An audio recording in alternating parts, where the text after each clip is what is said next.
मौलूद मुक़द्दस हयात अक़दस और फ़ाते अजल खुदावंद यसू अल मसीह के नाम में आपकी सलामती हो। मैं आप सभी लोगों का जो इन वीडियोस को बड़ी बाकायदगी से देख रहे हैं, इनको लाइक करते हैं, इन पर कमेंट करते हैं और दूसरों तक पहुंचाते भी हैं, शेयर करते हैं और ख़ास तौर पर जो सवालात आप भेजते हैं।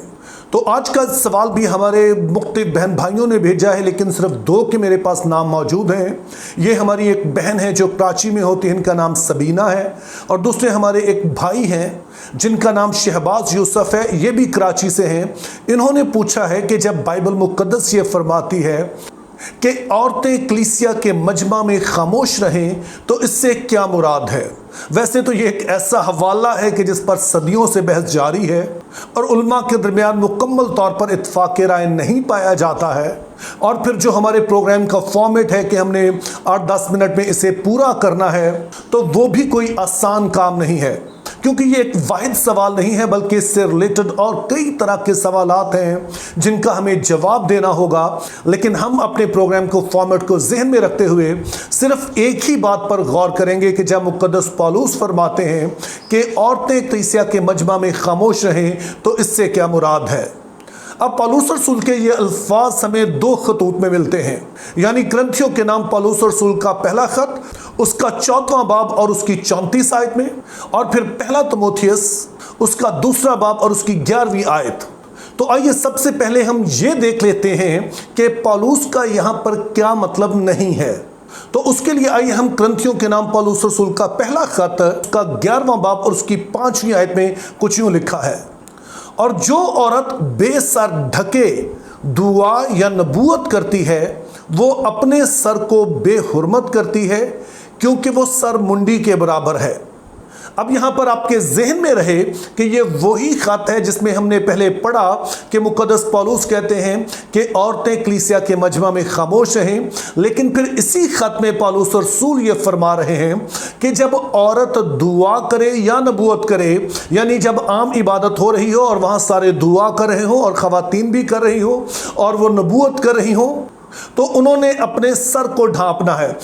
तो इस तरह से हम देखते हैं कि ये बात तो बिल्कुल वाज़ेह है कि पौलुस रसूल इस बात से मना नहीं कर रहे हैं कि ख़वातीन इबादती माहौल में किसी तरह का किरदार अदा नहीं कर सकती हैं, बल्कि वो ये बात किसी ख़ास पैराए में कह रहे हैं। और अब हमारा काम यहाँ पर यह रह जाता है कि हम देखें कि जब पौलुस रसूल इस ख़त में भी और तिमोथियस के ख़त में भी कहते हैं कि ख़वातीन कलीसिया मजमा में खामोश रहें, तो ये किस तरह की खामोशी की बात हो रही है। यूँ तो ये बात बाइबल मुक़द्दस के हर एक हवाले के लिए ज़रूरी है कि किसी भी चीज़ की बेहतर तशरीह उस वक्त हो सकती है जब हमें उसका सियाक़ व सबाक़ मालूम हो, उसका बैकग्राउंड मालूम हो। लेकिन जब हम खतूत का मुतालिया करते हैं तो ये बात और भी अहमियत इख्तियार कर जाती है। तो आइए पहले हम पहला ग्रंथियों उसका 14वां बाब और उसकी 32 में से 34वीं आयत तक पढ़ लेते हैं, जिसमें कुछ यूँ लिखा है, और नबियों की रूहें नबियों के ताबे हैं, क्योंकि खुदा अबतरी का नहीं बल्कि अमन का बानी है। जैसा मुक़द्दसों की सब कलीसियाओं में है, औरतें कलीसिया के मजमा में खामोश रहें, क्योंकि उन्हें बोलने का हुक्म नहीं बल्कि ताबे रहें, जैसे शरीयत में भी लिखा है। अब इस हवाले को समझने के लिए मैं आपको एक मिसाल देना चाहता हूँ। अब वो बच्चे जो कि ऐसे घरों में पैदा होते हैं जिनके हालात अच्छे हैं, तो उन बच्चों का ख्याल होता है कि जैसे हालात हम आज देख रहे हैं, सदा से हमारे हालात ऐसे ही थे। लेकिन वो नहीं जानते हैं कि शायद उनके दादा को, उनके वालिद को, उनके घराने को कई तरह की मुश्किलात से गुजर कर फिर यहाँ तक पहुँचना नसीब हुआ हो। अब ये मिसाल कलीसिया आलम पर भी सादक आती है। आज जब हम कलीसिया इबादत को देखते हैं तो हम देखते हैं कि ये ऐसी जगह पर होती है कि जहाँ पर बाकायदा चर्चेस बने हुए हैं, बिल्डिंग्स बनी हुई हैं, वहाँ पे हर चीज़ अपनी अपनी जगह पे रखी है, सारा कुछ बड़ा तरतीब से है। लेकिन आपने याद रखना है कि जब कलीसिया का आगाज़ हुआ तो तब ना तो चर्च बिल्डिंग्स मौजूद थी, ना ही अभी पास्टर साहबान ने वो चोगे पहनना शुरू किया था, ना ही इस तरह से सारा कुछ बड़ी तरतीब से था, बल्कि ये इबादत जो थी आमतौर पर घरों में होती थी। यानी कि ऐसे लोगों के घरों में जिनके पास बड़े घर होते थे, वहाँ पर कलीसिया जमा हो जाती और वहीं पर फिर वो मिलकर रोटी भी तोड़ते, वहीं पर वो इबादत भी करते, वहीं पर डिस्कशन भी होती।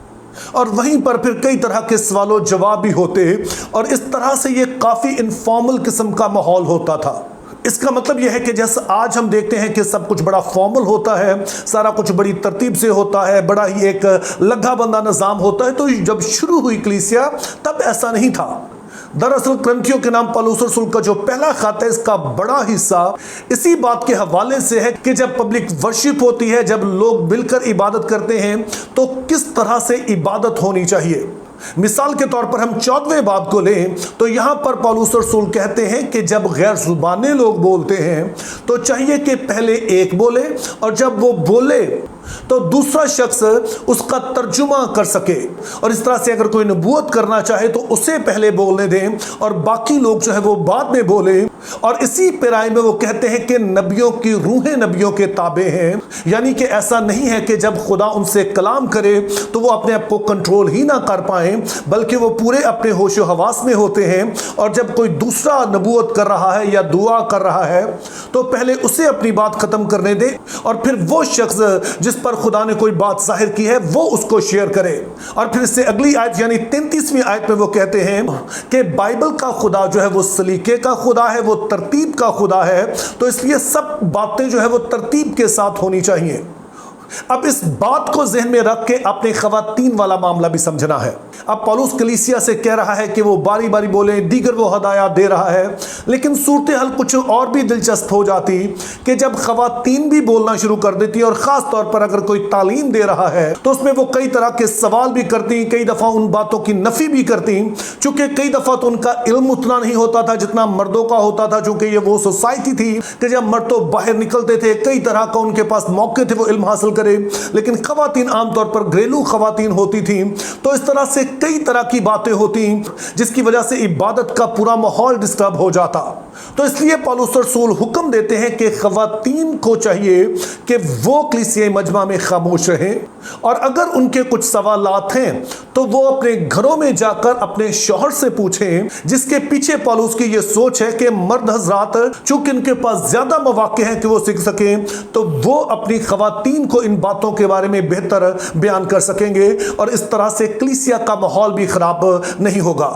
तो उस वक्त की सूरत हाल को सामने रखकर पौलुस हुक्म देते हैं, क्योंकि अगर उन्होंने ये कहना होता तो फिर वो 11वें बाब में खवातीन से ये ना कहते कि दुआ करते वक्त और नबूवत करते वक्त वो सर ढांपे, बल्कि सीधा सीधा कहते हैं कि वो ना तो दुआ करे ना ही वो नबूवत करे। लेकिन वो इससे मना नहीं करते हैं। तो यूं पहली सूरत हाल हमें यही समझ आती है। इस बात को तकवीत मिलती है जब हम एक दूसरा हवाला पढ़ते हैं जो कि तीमुथियुस के नाम पौलुस रसूल का पहला खत, उसका दूसरा बाब और उसकी 11वीं आयत है। लेकिन मैं सिर्फ 11वीं आयत नहीं पढ़ूंगा, बल्कि इस बाब में जो 3 बड़े हिस्से हैं मैं वो आपको दिखाऊंगा और फिर हम इस बात को शायद बेहतर तौर पर समझ पाएंगे। अब जब आप अपनी बाइबल में इस हवाले को देखेंगे तो इसका टाइटल है कलीसियाई इबादत और इसकी पहली आयत में कुछ यूं लिखा है, बस मैं सबसे पहले ये नसीहत करता हूं कि मुनाजातें और दुआएं और इल्तिजाएं और शुक्रगुजारियां सब आदमियों के लिए की जाएं। तो यहां पर पौलुस रसूल बताते हैं कि जब आप इकट्ठे होते हैं तो आपने किन लोगों के लिए दुआएं करनी है। उसके बाद जरा हम 8वीं आयत पढ़ते हैं, बस मैं ये चाहता हूं कि मर्द हर जगह बगैर गुस्से और तकरार के पाक हाथों को उठाकर दुआ किया करें। और फिर 11वीं आयत, औरत को चुपचाप कमाल ताबेदारी से सीखना चाहिए। अब इस पूरे हवाले का मौजू यह है कि कलीसियाई इबादत कैसे होनी चाहिए। और नंबर 1 तो पौलुस कहते हैं कि आपने जब दुआ करनी है तो सबके लिए करनी है। लेकिन दूसरी बात मेरे लिए बड़ी अजीब है कि वो मर्दों से कहते हैं कि वो बगैर गुस्से और तकरार के पाक हाथों को उठाकर दुआ करें। तो सवाल पैदा होता है कि मर्द अगर कलीसियाई इबादत में हैं तो वो क्यों गुस्से और तकरार के साथ दुआ करेंगे। अब इसकी भी बज़ाहिर वही वजह मालूम होती है कि इफसुस की कलीसिया में, यानी कि जिसमें अभी तीमुथियुस मौजूद है और पौलुस रसूल उसे ये खत लिख रहा है, वहां पर भी उसी तरह की बेतरतीबी है जैसी हमने कुरिन्थुस की कलीसिया में देखी। और यहां पर भी मर्द हजरात ना सिर्फ आपस में बहस और तकरार करते हैं, बल्कि जब खवातीन ऐसा कुछ करती हैं तो सूरत हाल और भी अजीबोगरीब हो जाती है। तो इसलिए पौलुस रसूल कहते हैं कि कलीसियाई इबादत में खवातीन जो है वो इस तरह के किसी बहस मुबासे में ना पड़े। बल्कि अगर उनके कुछ क्वेश्चंस हैं तो वो अपने शौहर से पूछें और कमाल ताबेदारी के साथ उनसे सीखें, ना कि उनके साथ भी बहस मुबासे में पड़ जाएं। तो यूं मेरा ये नहीं ख्याल है कि पौलुस रसूल का ये कहना है कि ख़वातीन की मजमे में आवाज़ ही नहीं आनी चाहिए, क्योंकि अगर ऐसा होता तो पौलुस रसूल पहला कुरिन्थियों 11वें बाब में इस बात को बड़े ही वाज़ेह तौर पर मना करते। लेकिन वो ख़वातीन को ना तो मजमे में दुआ करने से और ना ही उन्हें नबूवत करने से मना करते हैं, बल्कि वहाँ पर वो सिर्फ सर ढांपने के लिए कहते हैं। तो मेरी दुआ है कि खुदा हम सभी को फजल देता रहे, ताकि हम उसके कलाम की तशरीह उसी के सियाक व सबाक में करें, ताकि हम किसी तरह की गलत तालीम में ना पड़े। Think biblically, live purposefully, have a very good day.